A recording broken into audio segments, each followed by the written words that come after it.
So ang sabi nila, pag nandito na tayo sa Boracay, especially dito sa Buhangin, huwag tayo magsusuot ng tsinelas, okay? Katulad ako, napakita ko sa inyo. Wala tayong tsinelas today. Buhangin ng ayun, nakapaa. Okay. Experience natin ang buhangin. Okay, so this is station 1. Okay.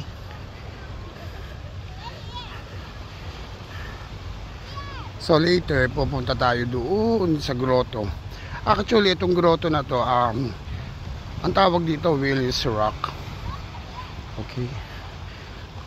Ito yung parang made of volcanic rock daw as per Google. Okay. Tirik na tirik ang araw yun.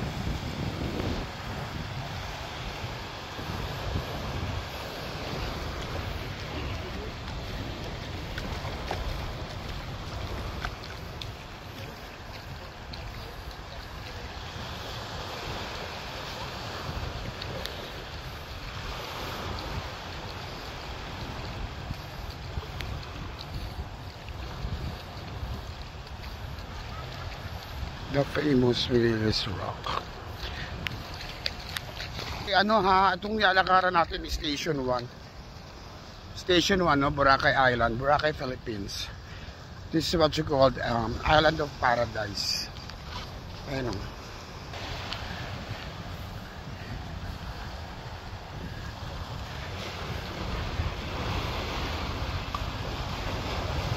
May mga lumilipad na drone. Ayan, no, drone yan.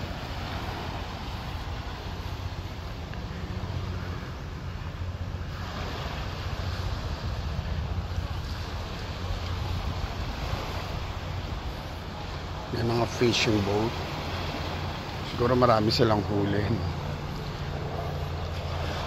So ayan, approaching na tayo sa Willis Rock para makita nyo kung ano meron doon.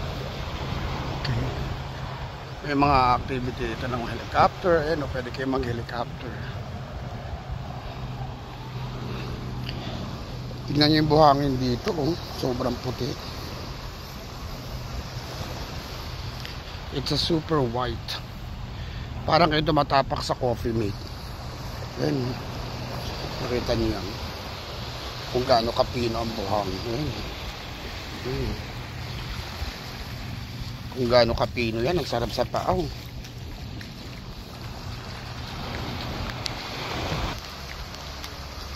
Nandito na tayo sa Willis Rock, sa grotto. Ayan.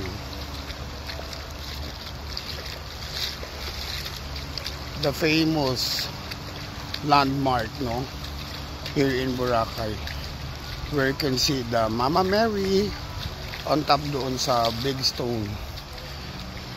This is located Station 1 Willis Rock. Ayan, no, pag sunset maganda rin dito, especially pag sa umaga maganda din. May mga crystal kayak for activity. Ayan si ate nagpapapicture.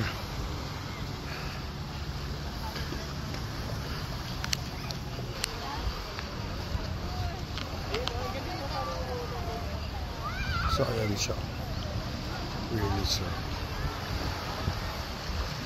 the famous grotto.